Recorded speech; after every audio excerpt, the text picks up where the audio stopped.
Sejam bem-vindos ao Pode Ser Pauta. Eu sou Cris Moraes, jornalista, e hoje ao meu lado está aqui a Renata Reutemann, também jornalista. Renata, seja bem-vinda. Obrigada, é um prazer. Estreando aqui no podcast, não Pode Ser Pauta, mas ela já ajudou a produzir muitas edições aí. E a gente tem um convidado especial. Renata, conta quem vai estar no Pode Ser Pauta dessa semana. Quem vai estar no Pode Ser Pauta é o Heródoto Barbeiro, que foi chefe do meu tio na Rádio CBN e professor do meu pai. Olha, tu vê como o mundo é pequeno. Eu sempre falo isso, que o mundo é uma ervilha, né? A gente começou a falar de convidados e a Renata falou, o Heródoto trabalhou com meu tio, né? É professor, trabalhou com meu pai também, teve um relacionamento. A gente falou, nossa, vamos convidar o Heródoto? E a Renata trouxe uma boa notícia, a gente conseguiu fazer esse papo com o Heródoto Barbeiro e hoje ele está aqui com a gente. Heródoto, seja muito bem-vindo ao Pode Ser Pauta. E aí, tudo bem? Olá! Heródoto, eu tô aqui com a convidada também, com a Renata, porque ela falou, eu fiz o convite, quero participar, a gente é grande fã do teu Eu fui trabalho. muito amigo do tio dela. Pois é, quero te agradecer muito por ter topado esse podcast. Eu fiquei hoje olhando um pouco, você também tá com vários movimentos aí. Você não para, né, Heródoto? Não paro, olha, para você ter uma ideia, eu estou trabalhando de manhã, de tarde, daqui a pouco depois eu vou entrar no jornal, vou entrar daqui de casa, no Skype. Aham. Eu estou escrevendo livro, eu estou lendo livro. Nossa, eu fiquei, meu Deus, ele é muito pilhado. Eu achei que eu fosse pilhada, mas você é muito pilhada. Fiquei impressionada mesmo, professor. Como. Eu sempre estou ocupado, entendeu? Me ocupando com coisas. Sim, sim. E o podcast ele surgiu nesse momento, então assim é bem legal contar com a tua participação, Heródoto, porque a gente fala muito de como está a comunicação hoje, né? A assessoria de imprensa que mudou muito. E então, assim, eu acho que você acompanhou toda essa evolução, teve várias. Então, assim, é um bate-papo mesmo para que as pessoas que estão no mercado saibam quais são as boas práticas, sabe? O que fazer, o que não fazer, o que funciona, o que pode ser realmente pauta, né? Tudo bem, você conduz, eu vou falando aí que eu souber. Tá ótimo. A Renata quer fazer as primeiras perguntas aqui, porque ela estava emocionada, né? Sim. Nossa, meu tio ia estar muito feliz por eu estar gravando esse podcast com você. Nossa, ele ia estar muito feliz mesmo. Então, vamos lá. Para começar, né, vamos lá. Você foi professor de história 2 vezes do meu pai, trabalhou com meu tio e ainda por cima é advogado, né? São áreas que podem se relacionar, mas que são muito diferentes. Por que essas escolhas e como essas áreas entraram na sua vida? Olha, acho que é o seguinte, é uma questão de orientação e de escolha. Muitas vezes a pessoa quer seguir uma carreira. Eu também, no começo, eu queria seguir uma carreira. Eu era professor de história, como você sabe. Mas apareceram várias coisas na minha frente que eu não deixei de ser professor de história, mas comecei a fazer outras coisas. Por exemplo, eu tinha um irmão, que era instrutor de voo. Aí chegou e falou assim para mim, você não quer tirar brevet? Como é que é? Imagine só, espera um pouquinho, como assim?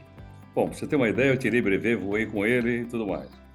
Então, quando essas coisas apareceram por aí, eu fui mudando e fui aceitando, dependendo da oportunidade. Quando eu ainda dava aula, apareceu uma oportunidade na TV Gazeta. Eu trabalhava no mesmo prédio, na Avenida Paulista, 900, onde ela está até hoje.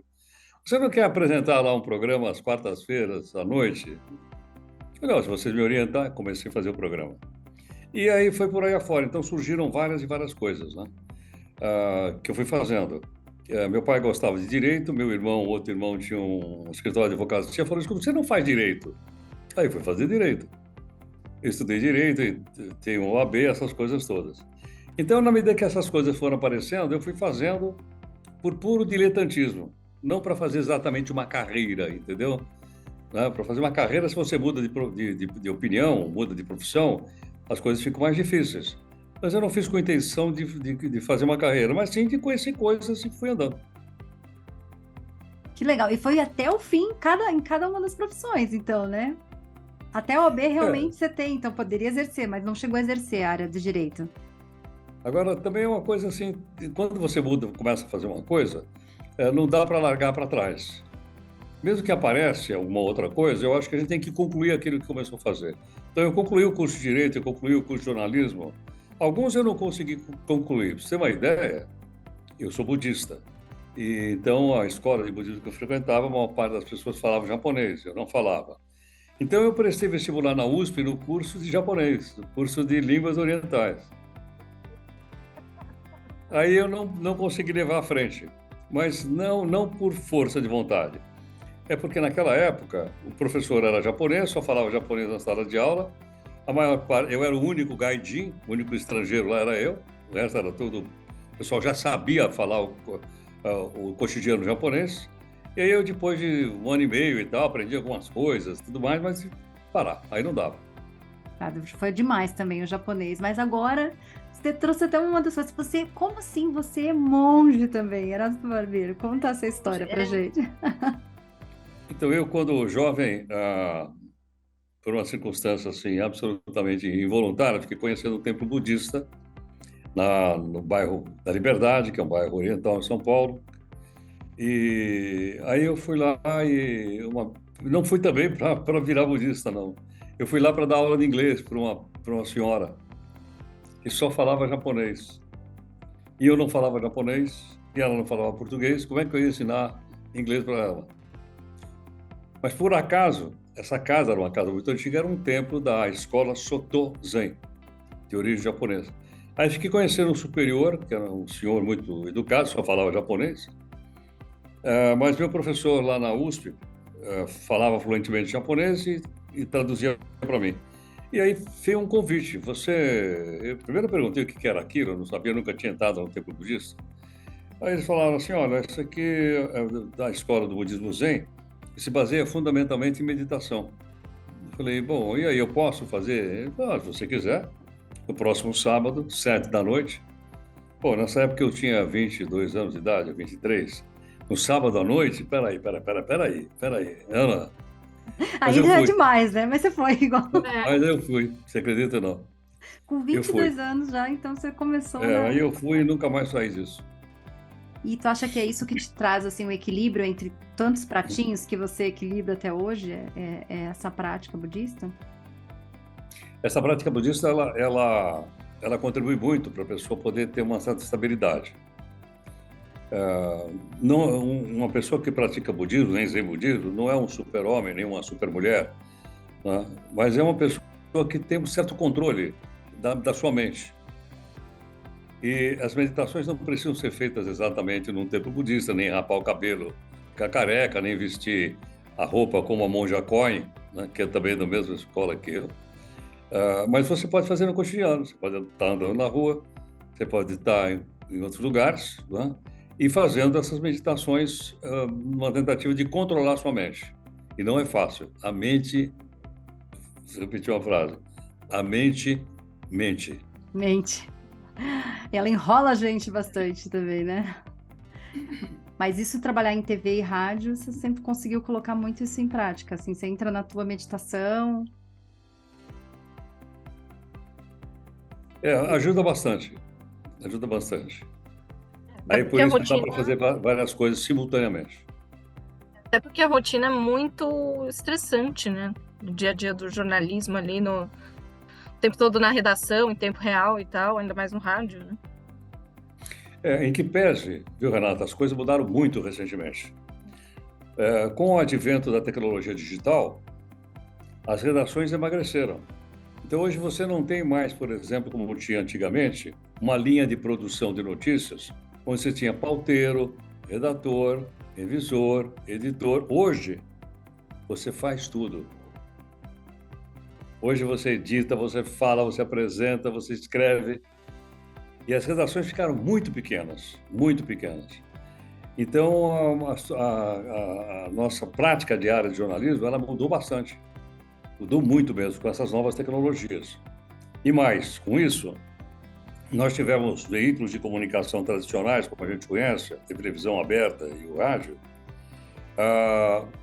passando pela mesma crise que passam os jornais impressos.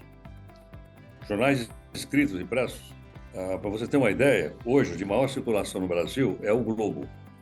O Globo edita 60 mil exemplares por dia. 60 mil exemplares num país que tem 212 milhões de pessoas não é nada. Nada mesmo. Não é? Tem gente na internet que tem mais audiência, mais cliques e mais like, mais compartilhamento do que o Globo. Uhum. Está tudo dentro da internet. Então, ou você vai para lá, ou você se adapta, ou você morre. Continuando no tema, quais são os maiores desafios nesse cenário e como você vê o papel do jornalismo, né? Num ambiente dominado pelas redes sociais, as fake news, etc. Olha, Renata, é o seguinte, jornalismo é jornalismo, não importa em que plataforma ele circule. Não é a plataforma que faz o jornalismo ser maior ou pior, são jornalistas. Então, por exemplo, a ética, você tem que praticar essa ética jornalística em qualquer plataforma. Não importa se é jornal, se é rádio, se é televisão, se é esse podcast que nós estamos fazendo, que é rádio. Enfim, as regras são as mesmas. Por quê? Porque nós, jornalistas, não importa em que plataforma, o nosso único produto que nós temos para vender é credibilidade. Se a gente perder credibilidade, nós estamos ferrados. Porque nós não somos artistas, nós somos jornalistas. Então as pessoas acreditam que aquilo que a gente está publicando, que a gente está checando, que a gente está divulgando, são coisas reais, você apurou aquilo. Não é? Então as pessoas passam a acreditar na gente. Se a gente perder essa credibilidade, babau. É a importância do jornalismo mesmo. E eu tinha até uma pergunta para te fazer, porque eu acompanho o teu trabalho há bastante tempo e você já entrevistou todas as pessoas que você pode imaginar, né? Eu acho que tu tem alguém que você não entrevistou, agora eu estava pensando. Como era para você entrevistar algumas pessoas que, assim, você sempre foi tão modesto, vamos dizer assim, tanto conhecimento, professor, advogado, que você entrevistava e como é que você conseguia não se mostrar superior, assim, sabe? Porque você tinha mais conhecimento que muitas pessoas que você entrevistou, né? Como que era isso para você? Vou te falar, isso é outra coisa que o budismo me ensinou bastante. Qual é? A gente manter o ego sob controle. Ego tem que ter cabresto curto. E muitas vezes nós, jornalistas, porque aparecemos na televisão, aparecemos no rádio, né, achamos que nós somos os tais. E aí o que acontece? Em vez da gente perguntar as coisas que o público gostaria que a gente perguntasse, a gente pergunta as coisas que o nosso ego gostaria, né? Uhum. Então, muitas vezes você quer saber mais do que o entrevistado. Eu não uso essa prática. Minha prática é o seguinte, eu tento entender a cabeça da audiência. Saber se aquilo que ele está dizendo interessa a audiência. Se interessar, eu continuo por ali. Se não interessar, eu digo, olha, muito obrigado, né? Vamos para outra. E você consegue você conseguia interromper bem também essas fontes, né? No ar, você conseguia encerrar as entrevistas. A gente treina, né? A gente treina. Muitas vezes tem pessoa que a gente fala que não dá ponto de corte. Uhum. Mas quando o cara respira, você diz, olha, muito obrigado e tal. Muito obrigado, estamos encerrando, já corta o áudio dele, vamos encerrar por aqui. Quando ele respirou, você... Não é verdade? Mas ele está falando... Ele fala através de mim para o público. Esse é meu papel. Sim. Hoje mesmo eu treino todo dia, porque eu faço várias entrevistas por dia. Hoje eu fiz 10. 10 entrevistas para o jornal? Fiz 10 entrevistas hoje. Nossa. Tá? E tem algumas coisas que eu pergunto que eu sei a resposta.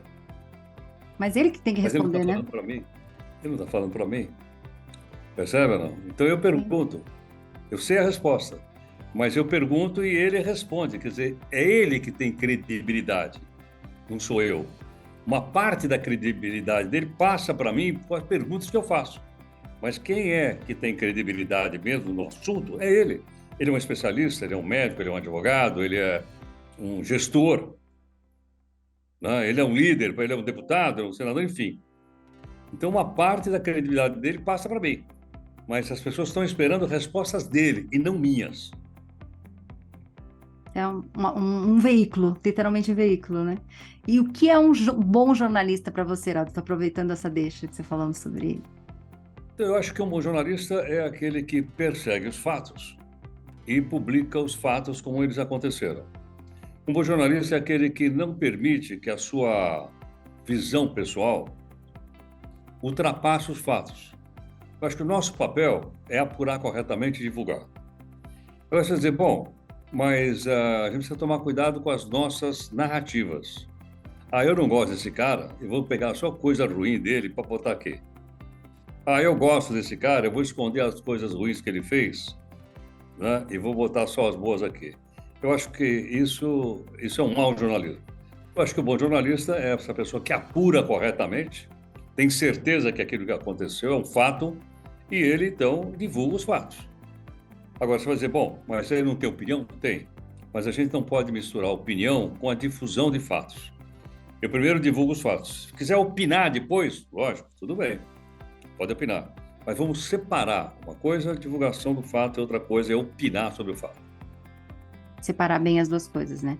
E dentro disso, com a assessoria de imprensa, o assessor, você deve ter muitas histórias, né? Eu queria te perguntar se você lembra de alguma história, de alguma situação que um assessor te ajudou ou que um assessor te atrapalhou muito, né? Se tem alguma história para compartilhar com a gente. Eu tenho contato com a assessoria de imprensa desde a época que eu fazia parte do Sindicato dos Jornalistas de São Paulo, onde havia uma querela, uma discussão, se o assessor de imprensa era jornalista ou não. Uhum. Eu sempre defendi a ideia do seguinte: o assessor de imprensa é importante, ele fornece boas pautas, a gente que escolhe as pautas que ele manda, mas ele não é jornalista.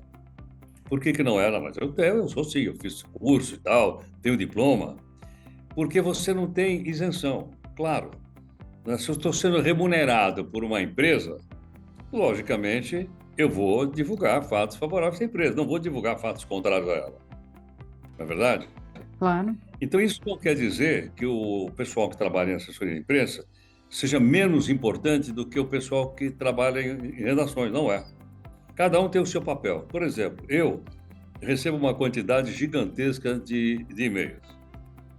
Eu tive que tirar do meu celular meus 2 endereços, aqui o da Record, porque eu não conseguia. De tanto e-mail que eu recebo. Hoje eu recebi só no meu, eu não abri o da Record ainda. Hoje eu recebi mais de 150 e-mails. Agora, eu olho os títulos. Se eu percebo que é um título que vai melhorar, que vai ter importância, que as pessoas gostariam de saber, eu imediatamente separo e peço para o pessoal ir atrás da fonte para ela falar. Eu olho, eu acho importante. Então, o papel é muito, muito importante. Às vezes, o estilo, quando está escrito, às vezes o título, às vezes não ajudam. Né? Porque, veja bem, todos nós precisamos ver isso muito rapidamente. Você imagina, ver 150 e-mails, pô, eu vou olhando os títulos. Se o título não me diz nada, e às vezes pode ser uma coisa importante, mas eu jogo fora. Então, acho que o pessoal da assessoria de imprensa tem que entender também a velocidade com a qual todo mundo trabalha com a notícia hoje. E uma boa história para você, como ela é uma boa história, assim? O que pode ser pauta para você? Vamos dizer. Então, por exemplo, se você me dá alguma coisa, uma novidade. Uma se novidade. me dá uma novidade, maravilha. Eu penso no meu público-alvo. Se aquilo que você me passa é de interesse para o meu público-alvo, eu procuro colocar lá, sem dúvida alguma.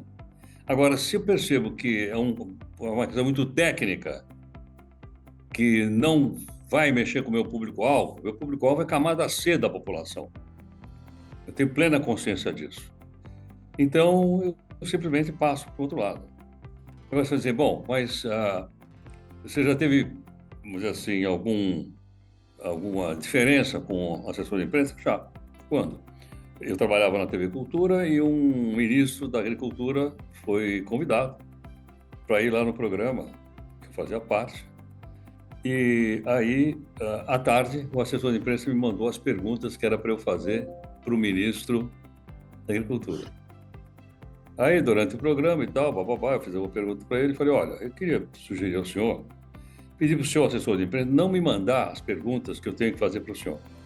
Porque fica ruim para você, fica ruim. Nossa, o cara queria me matar. Tirou o cara, também você tirou ele.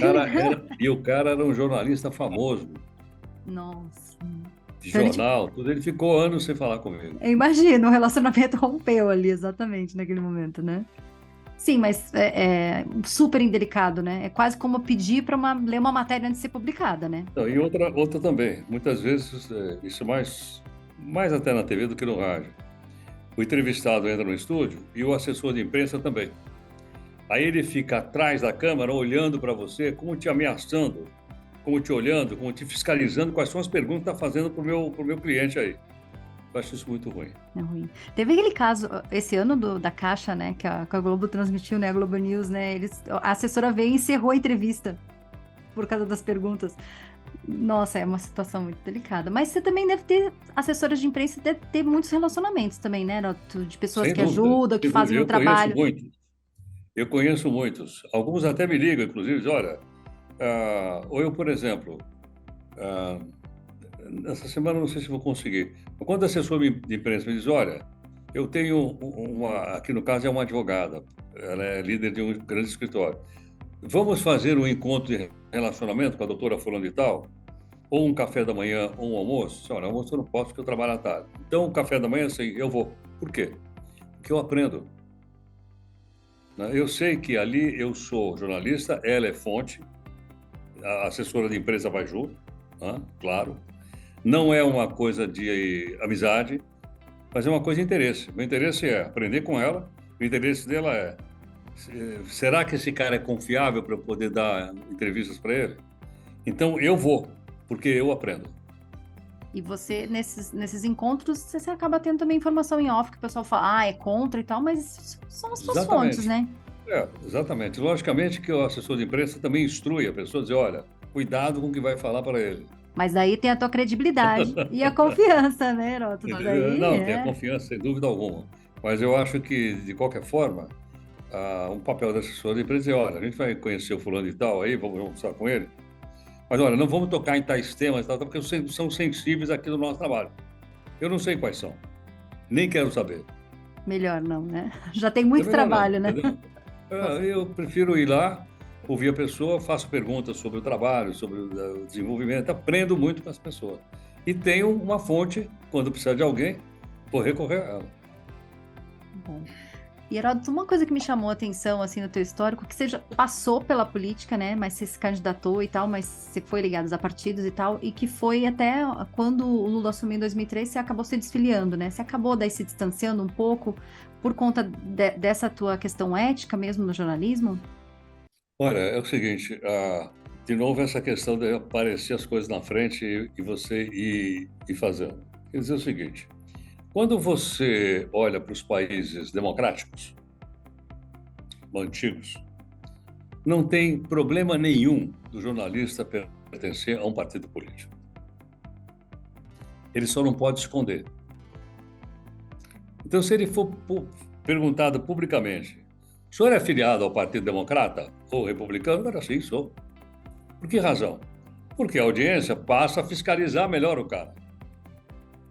Ele é um cidadão como outro qualquer.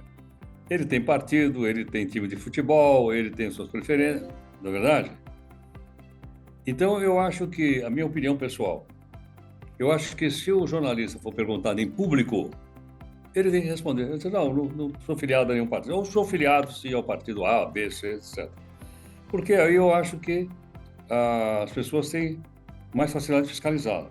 Mas olha, essa minha posição me custou muito caro, se você quer saber. Apanhei bastante. Nossa, até mesmo na imagina. empresa que eu trabalhava, dizia, pô, você declarou o seu voto?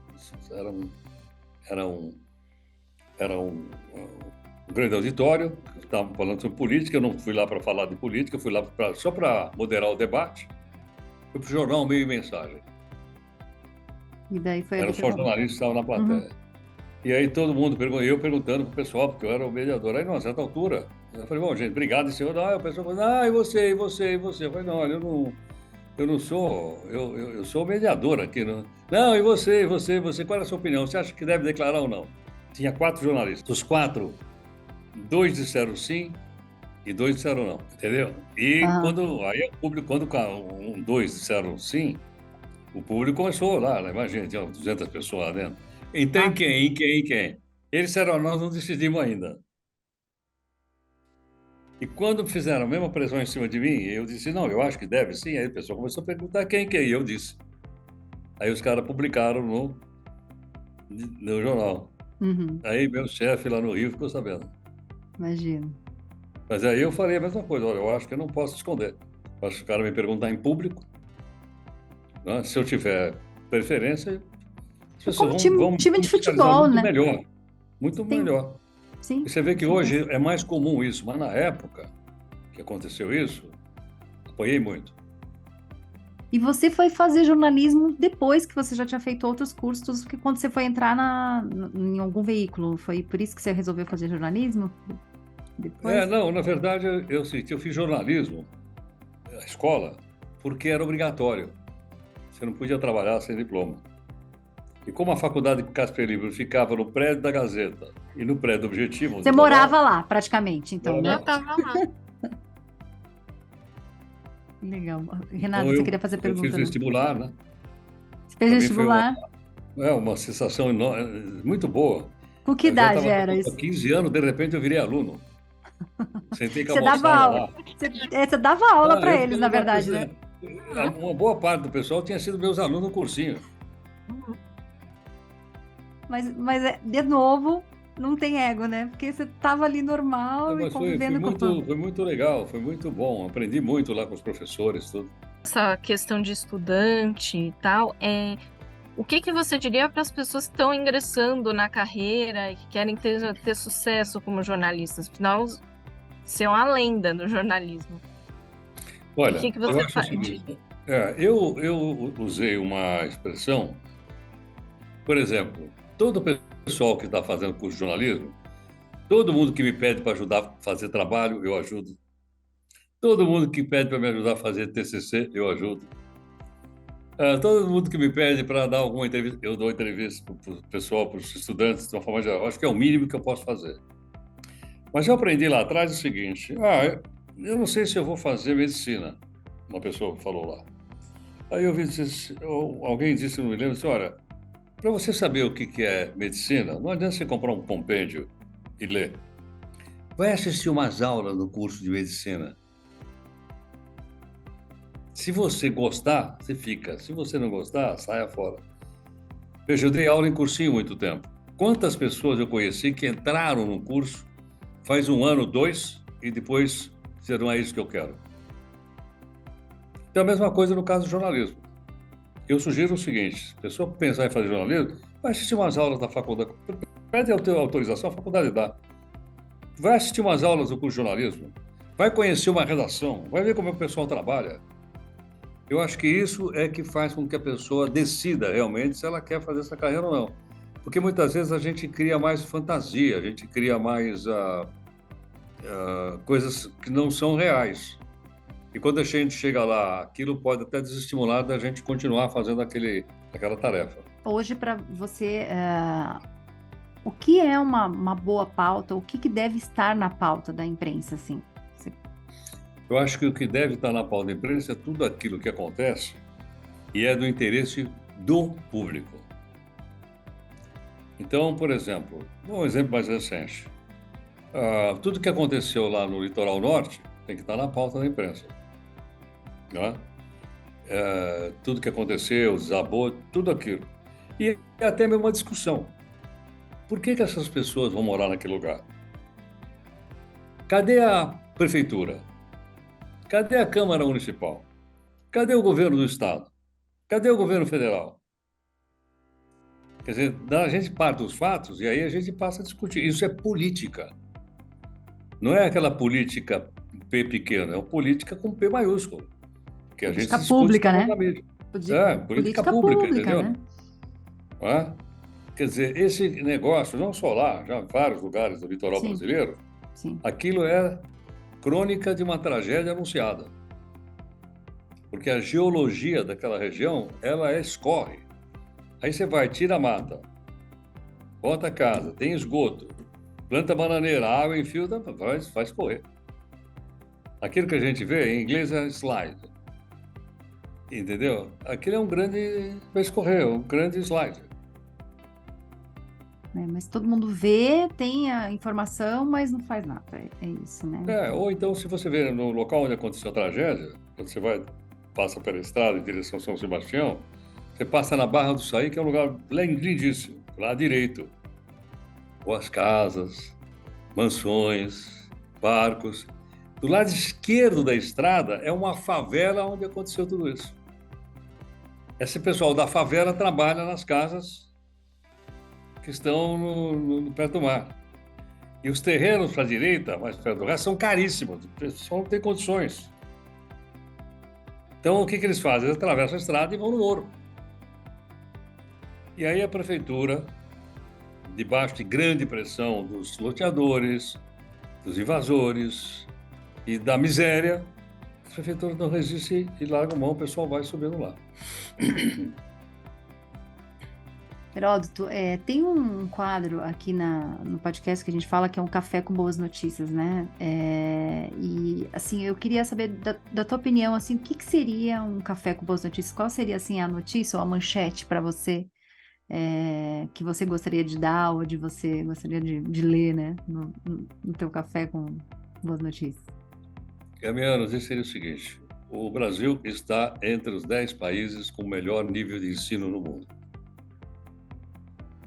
Bom professor sempre tem esse sonho, né, Heródoto? Sem isso, a gente não decola. Sim, é a Não é base. verdade? Pega os 10 países que mais investem em educação. Quando eu falo investir, não quer dizer só dinheiro do Estado, dinheiro pessoal.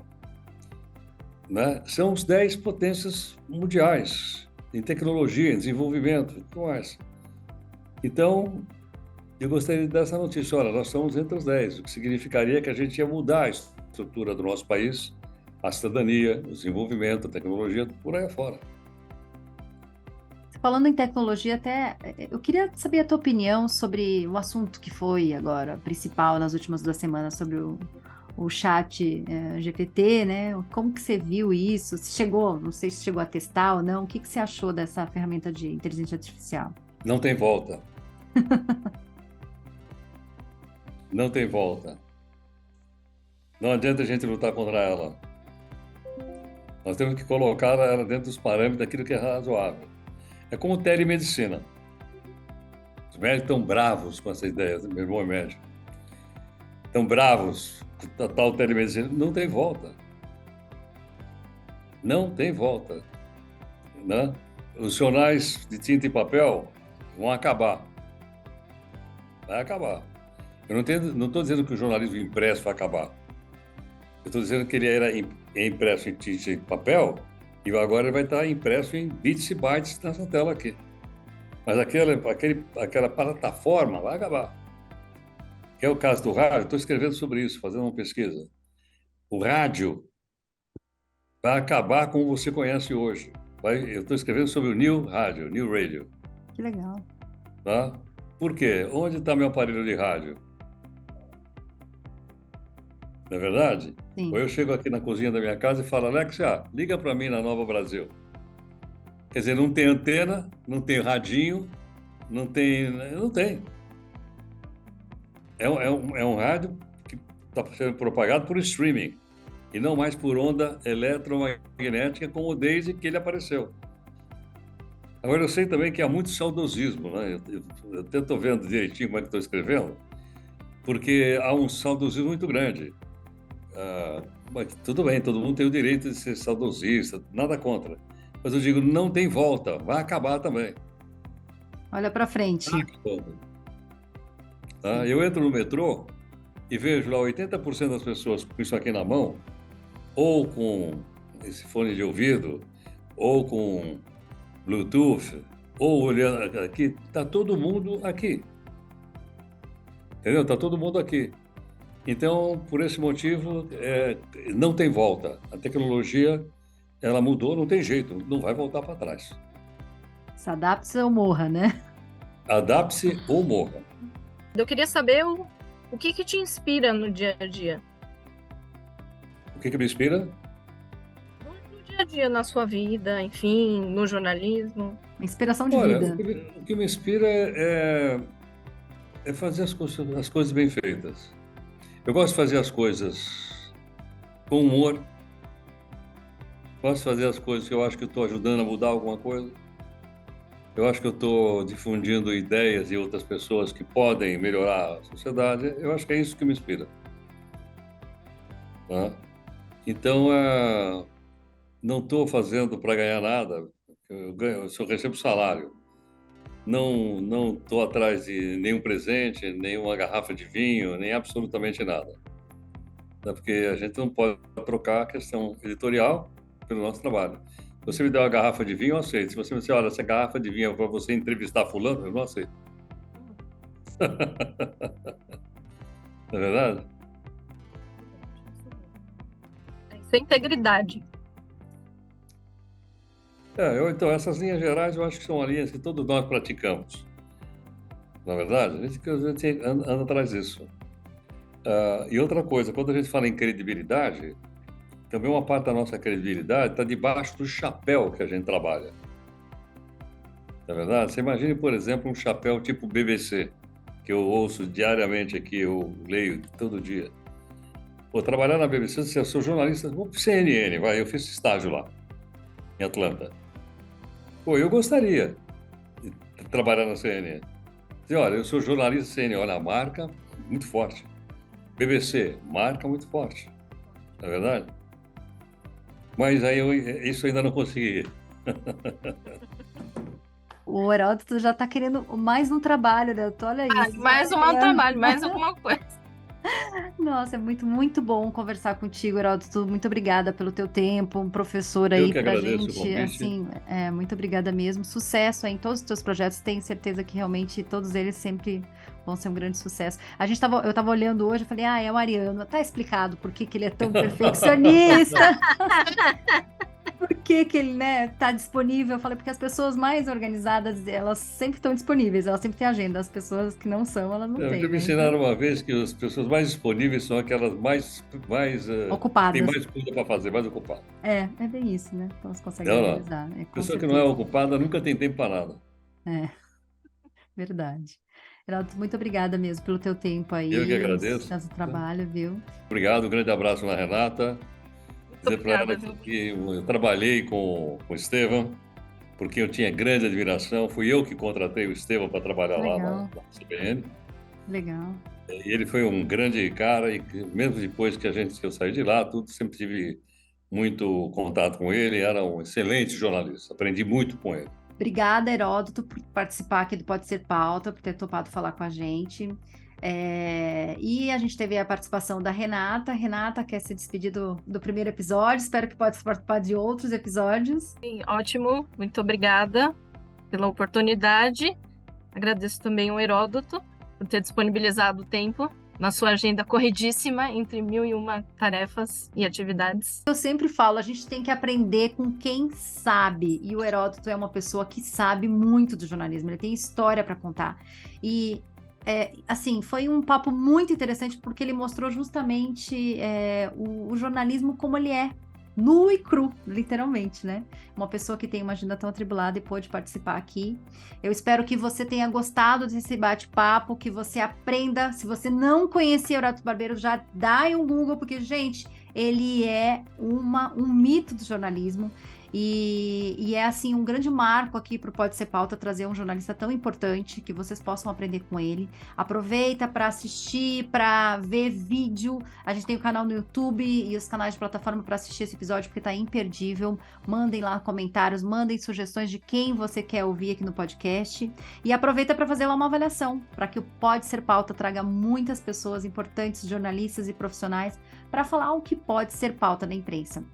Obrigada, Renata, e até a semana que vem.